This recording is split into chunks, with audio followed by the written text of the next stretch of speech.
Real Madrid civil war. Real Madrid don't do quiet. They never have. But what's happening right now isn't just noise, it's a factional split inside one of football's most star-studded squads. Reports from Cope's El Partidazo detail a dressing room divided into two camps. On one side, Vinicius Jr., Federico Valverde, Rodrigo, Brahim Diaz, Endrick, and Ferland Mendy, all reportedly frustrated with Xabi Alonso's management style and tactical decisions.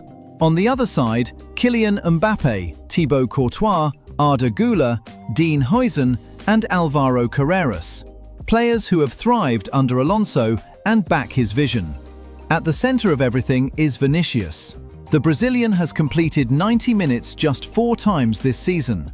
He's been benched repeatedly, and when he was substituted during El Clasico, he reportedly shouted, "I'm leaving this team," as he stormed off without acknowledging his manager. He issued a public apology afterwards. But here's the detail that says everything.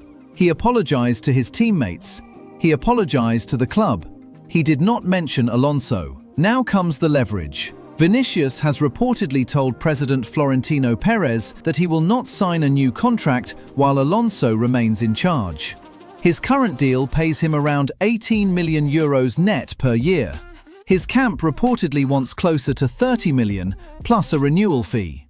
The club offered 20. He said no. This is player power meeting coaching authority at one of the only clubs where both carry nuclear weight.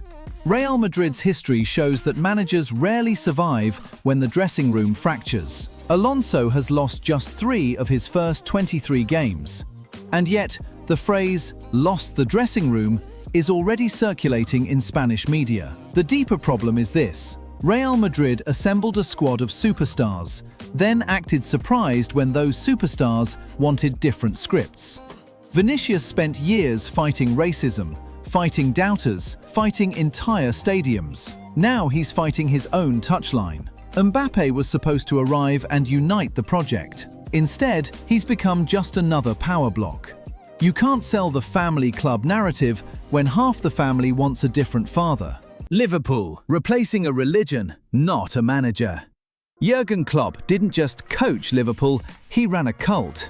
Gegenpressing is just as much a belief system as it is actual tactics. Anfield on European nights turned into a cathedral. Every fist pump, every touchline sprint, every post-match interview, it all fed something bigger than results. Arne Slot inherited that, and in his first season, he won the Premier League title. He was brilliant, measured, tactical. Everything suggested the transition would be smooth. Then came this season. Liverpool spent over £400 million on a rebuild.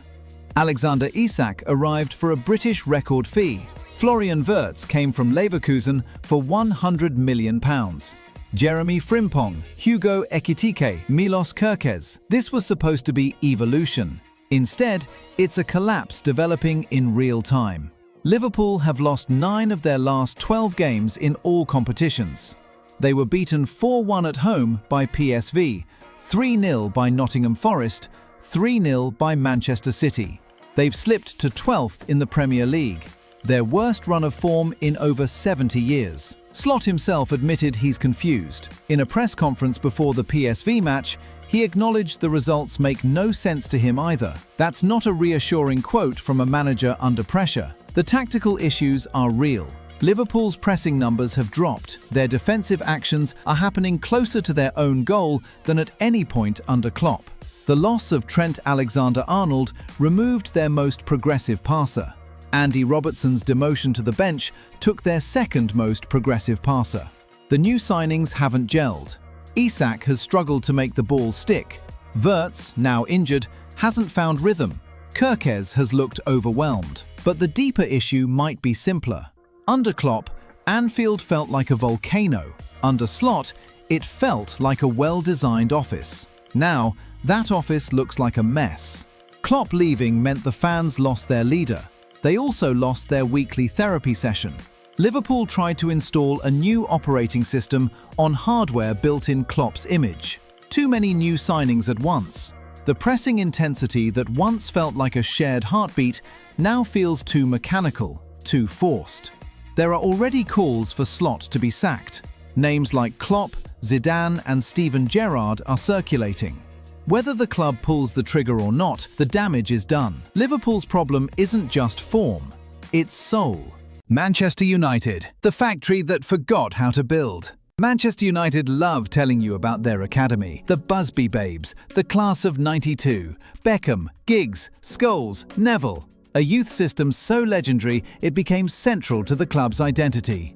And they'll proudly point to one statistic. Since October 1937, United have included an academy graduate in every single matchday squad. Over 4,300 consecutive games, 88 years without a break. Last month, that streak nearly ended. Kobbie Mainoo dropped out of a squad through injury. The solution? A last-minute call-up for 18-year-old Jack Fletcher. Not to play, not even to warm up, just to sit on the bench and keep the record alive. That's not tradition, that's PR. The numbers tell a different story. In 2020 to 21, United gave over 10,000 minutes to academy graduates, more than any other Premier League club. This season, they rank 15th. Manchester City, their crosstown rivals, now top that table. It gets worse. 7 United Academy graduates are currently playing in the Champions League. Alvaro Carreras, who won the Under-21 Player of the Year award at United, never made a single competitive appearance for the first team. He was sold for around €6 million. A year later, Real Madrid bought him for €50 million. Anthony Elanga was sold for around €15 million to Nottingham Forest. Newcastle flipped him for €55 million. United's academy isn't failing. United are failing their academy. Jim Ratcliffe's recent comments revealed the disconnect from the top. He focused on the lack of high-value sales from the academy, as if the goal was always to sell, not to integrate. That's not the Manchester United philosophy. That's asset management wearing a club badge. New academy director Stephen Torpey insists the club wants genuine contributors, not placeholders. He said, "We don't want it to be a token gesture. We want players who are ready, can make an impact, and make our first team better." Noble words. But when Mainoo is basically the only meaningful academy graduate getting league minutes, and the streak survives only through emergency bench calls, the spirit of the tradition has been hollowed out. Manchester United still talk like the Busby Babes. They play like a confused super club reboot. They aren't just losing games. They're losing the belief that their next superstar is already in-house. Chelsea, the billion-pound science experiment. Chelsea have spent over €1.7 billion on players in the past 3 years. They have the youngest squad in the Premier League. They won the Club World Cup. They're back in the Champions League. And nobody, including Chelsea, seems to know what they're actually building. The problems are structural. This season alone, Chelsea received 4 red cards in 6 games. Robert Sanchez was sent off 5 minutes into a match against Manchester United. The team collapsed repeatedly when reduced to 10 men. Discipline isn't a coaching issue, it's a maturity issue. And when your average squad age is the lowest in the league, maturity is exactly what you're short on. Then there's Cole Palmer. The 23-year-old has become Chelsea's entire creative engine. When he's fit, Chelsea look like world beaters. When he's injured, they look like a team searching for answers in an empty room. Palmer missed significant time this season with a groin problem, then a freak home injury. In his absence, Chelsea lost to newly promoted Sunderland. They scraped past League One Lincoln in the Carabao Cup. The dependency is dangerous. Enzo Maresca, the head coach, has acknowledged the challenge of managing such a young group. He said, "Mistakes are part of the process." He's right, but at Chelsea, patience is a foreign concept. The club's hierarchy demands results while building a squad designed for the future. Those two timelines don't align. The deeper issue is identity. When Thiago Silva left, Chelsea lost their only senior leader. Tosin Adarabioyo, signed to replace him, is 27, but nowhere near Silva's stature or experience. The dressing room lacks a commanding voice. The pitch lacks a clear hierarchy. Talent is everywhere. Structure is nowhere. Chelsea's recruitment strategy has been to buy young, develop internally, and cash in later. That's smart long-term. But in the short term, they've created a portfolio of assets rather than a football team. And portfolios don't have chemistry. Chelsea's problem is a project so big that nobody's quite sure what the finished picture is supposed to look like. Manchester City, the Haaland paradox. Maybe Manchester City have solved their problem, or maybe it was just a glitch in the matrix. City recently beat Leeds 3-2 with a stoppage-time winner from Phil Foden. The remarkable thing wasn't the drama, it was who scored. Foden twice, Gvardiol once. Erling Haaland? Nothing. For a team accused of terminal Haaland dependency, this was supposed to be impossible. The numbers this season have been absurd. Through 11 league games, Haaland has scored 13 goals, 65% of City's entire Premier League output. No other outfield player had scored more than once before the Leeds game. Their second highest scorer in the league was Burnley's Maxime Esteve with 2 own goals. That's not a typo. Pep Guardiola hasn't hidden from it. "Our other players have to step up," he said after the defeat to Aston Villa. "We have to score more. When we create, we have to score." They know it. The historical warning is clear. In the Premier League era, no title-winning team has ever relied this heavily on a single striker. Alan Shearer's 42% share for Blackburn in 1995 was the record. Thierry Henry hit 41% for the Invincibles. Haaland was running at 60%, nearly double the title-winning average. And then came Leeds. City raced into a 2-goal lead, looked comfortable, and then completely fell apart. Dominic Calvert-Lewin pulled one back. Lucas Nemecha converted from the spot. The Etihad went quiet. For 70 minutes, Haaland had been invisible. No shots on target. No penalty box magic. In previous seasons, City won titles because Kevin De Bruyne, Bernardo Silva, Phil Foden, and Riyad Mahrez all hit double figures. In 2022 to 2023, 8 different players scored 7 or more league goals. This season, Foden had one before Saturday, Jeremy Doku had one, Rayan Cherki had one. But Foden's stoppage-time strike changed something, or at least raised a question. Was this City finally learning to win without Haaland's goals? Or was this a 91st-minute escape that papers over a fundamental structural problem? Take away Haaland's goals and the points they've earned, and City would sit 14th in the table. Not title challengers, not even the top half. That's not a team built for a title race. That's a team held together by one Norwegian anomaly. City are second behind Arsenal, very much alive. But if Haaland goes cold, or worse, gets injured, the backup plan doesn't exist. Omar Marmoush has 0 league goals. The creativity that once defined Guardiola's football has been replaced by directness, transition play, and prayers that the big number 9 converts. And history says that's not how you win titles. Barcelona, living on credit. Barcelona's biggest rival this season isn't Real Madrid, it's mathematics.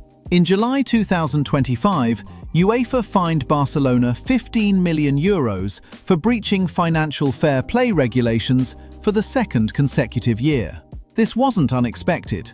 The club had been warned, they appealed, they lost. And now they're operating under a settlement agreement that threatens a €60 million penalty if they don't comply with regulations going forward. The root cause is Barcelona's famous economic levers, the sale of future television rights, stakes in their media company, and other club assets to generate immediate revenue. La Liga accepted these deals. UEFA did not. In UEFA's view, these weren't operating income. They were accounting maneuvers. Barcelona used those levers to buy time. Now time is billing them interest. On the pitch, the strain is visible. Hansi Flick is firefighting an injury crisis that never seems to end. Pedri has been in and out.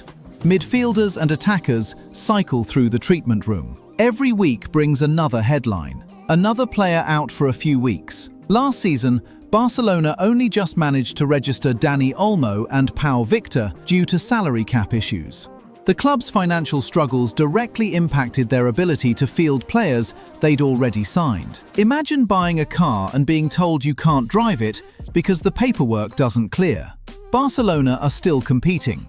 Last season they won La Liga, the Copa del Rey, and the Spanish Super Cup, a domestic treble built on financial duct tape.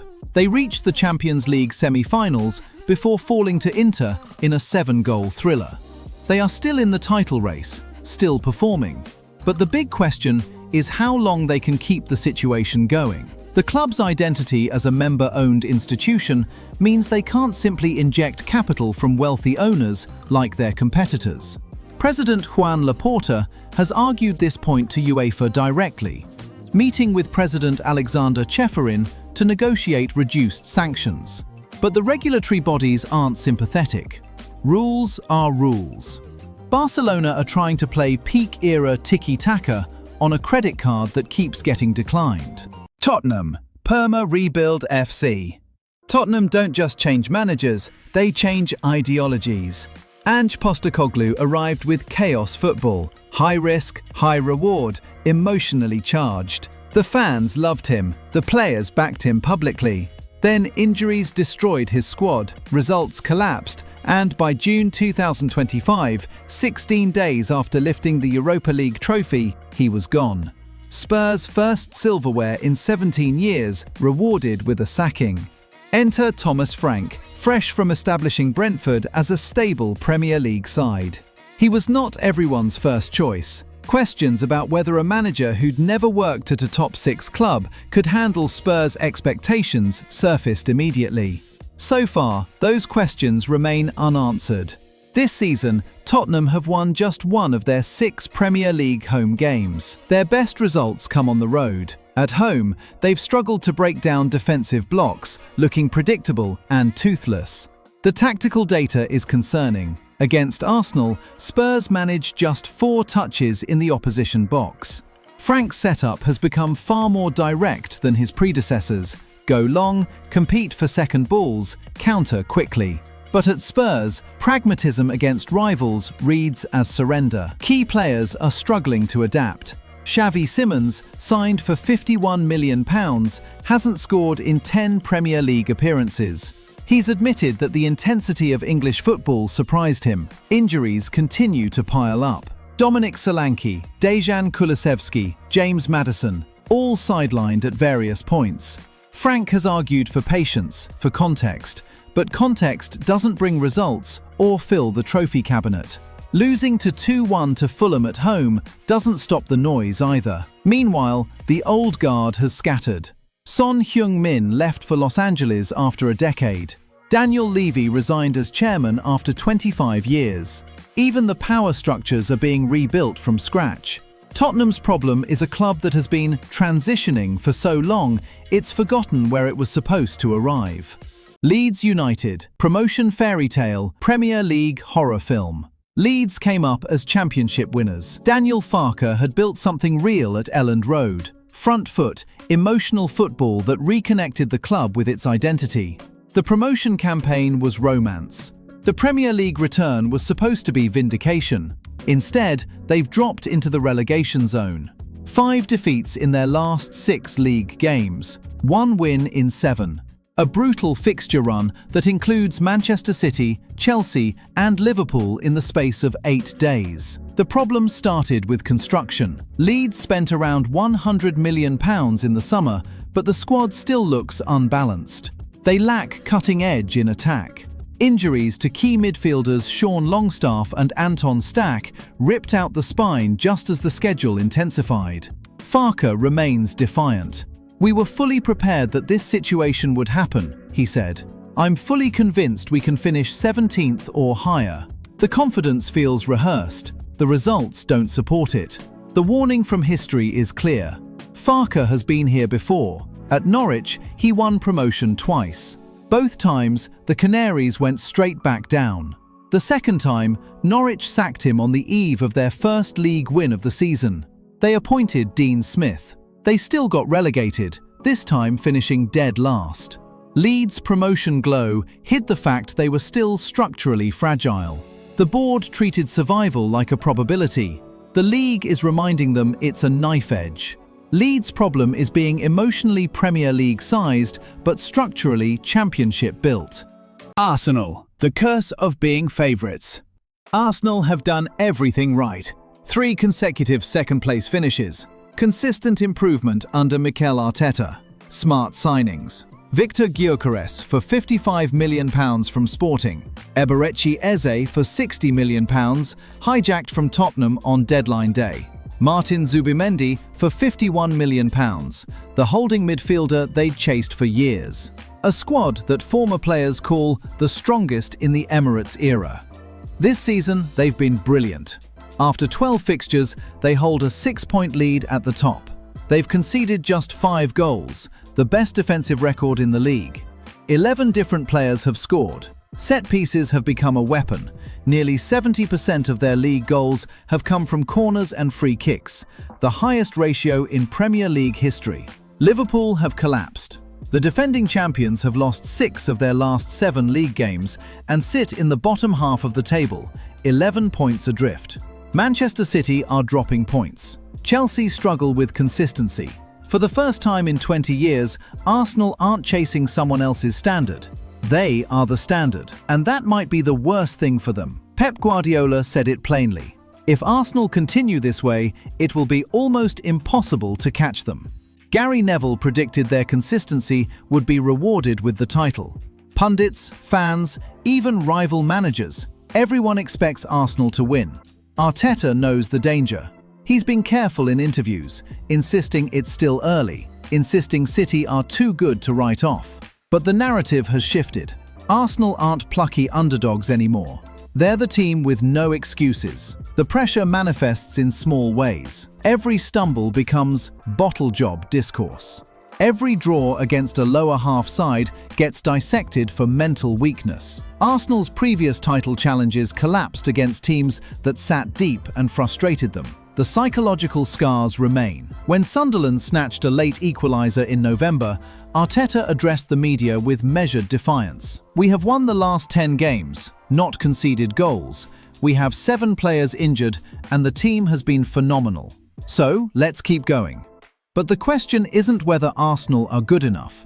They clearly are.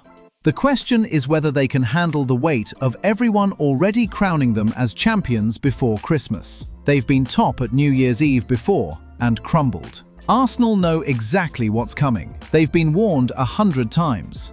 The question is whether this is the season they finally live up to the expectations their November perfection has created. These clubs aren't struggling because they lack talent or resources. They're struggling because the very ambition that made them great has become the source of expectation, and sometimes their dysfunction. Will these clubs be able to sort out their issues, or will they fall victim to it? Drop your thoughts in the comments, and if this video kept you watching, hit subscribe so you don't miss the next breakdown.